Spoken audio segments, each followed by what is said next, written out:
been long enough to officially say The Flash is a flop. It's predicted to lose Warner Bros. Over $200 million, which, last time I checked, that's a lot of money for a movie that's so-called the best comic book movie of all time. Which, in my opinion, was outrageous to say that in the first place. There was no way the Flash movie was going to be better than Infinity War, Endgame, The Dark Knight, anything like that. But it's not only The Flash. Elemental, Pixar's new movie that came out on June 16th, is doing horribly. It's, I think, Pixar's lowest box office weekend ever.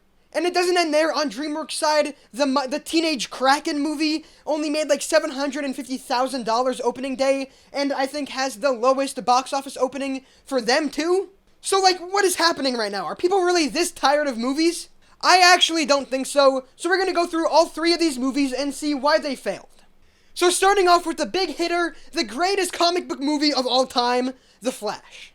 Now honestly, this movie was doomed from the start, from controversy to controversy. Obviously the Ezra Miller situation, which did not help this movie at all, and also all the controversies with the movie in general, with delays after delays. I think this movie got delayed like 4 years. All the new directors, there's been like 8 different directors for the movie, multiple different writers. Literally nothing was working for this movie at all.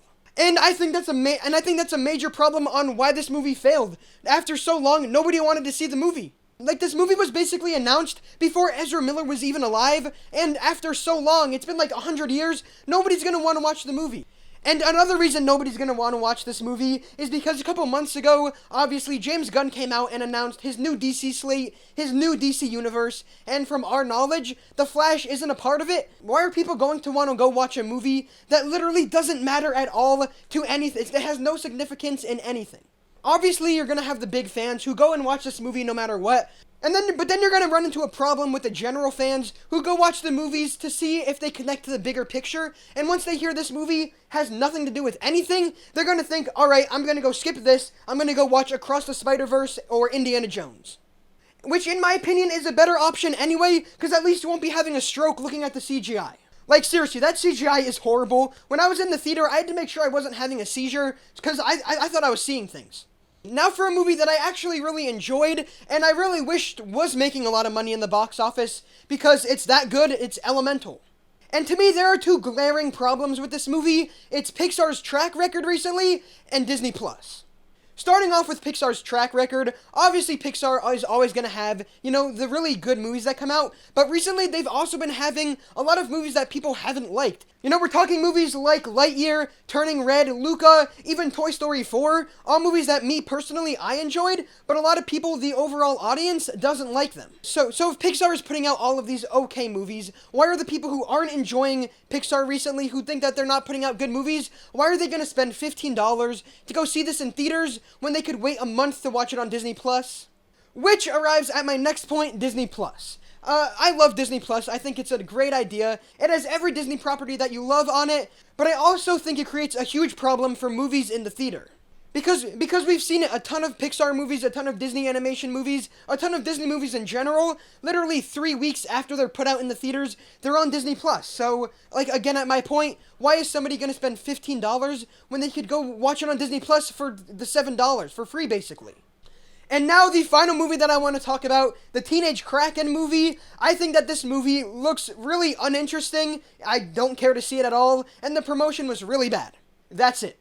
Another quick thing I want to talk about that I think is kind of causing a problem for the box office and movies in general is reviewing sites like Rotten Tomatoes and IMDb. Obviously, I love the websites. I think they serve a really good purpose to showing what movies are good and bad, but I think they do have a bit of a problem when it comes to newer movies. Because on one hand, you have critics who really don't enjoy action movies, Marvel movies, movies like that, so they give them a bad review no matter what. And then on the fan side, you have review bombing, which is a big problem because obviously that brings the score down a lot. And when people see that the score is that low, they're not going to want to watch the movie. I think Miss Marvel was a show that got heavily review bombed, and that score went really low. I think they fixed it after a little while, but I'm sure a lot of people saw that and just thought, oh, I'm not going to watch this show because it's getting horrible reviews. And I'm not hating on Rotten Tomatoes or anything, I really love the websites, but if you are going to use them for reference, make sure to just read a couple of the reviews to make sure that they're not review bombs and to get an actual opinion on the movie. So the 3 main problems with these movies are 1, bad marketing, 2, they have a bad rep from controversies from them, or 3, the movies just aren't that great in general. So, is the box office crumbling in front of our eyes?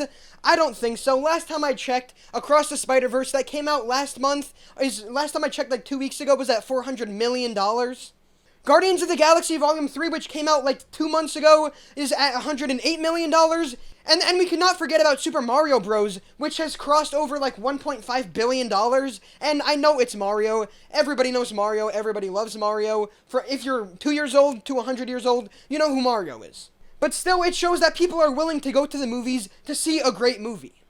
And not to mention all the great movies ahead of us in the year. We have Oppenheimer, Barbie, Teenage Mutant Ninja Turtles, and then my most anticipated movie, Blue Beetle. But let me know what you guys think about this in the comments down below. Why do you think the box office is making such little money right now? Do you think the box office is falling apart in front of our eyes? Do you think movies are over? Or do you think it's just a little bit of a rough patch? Make sure to let me know in the comments down below. If you haven't already, make sure to subscribe. It means more than you know. And remember, with great power comes great responsibility. See ya.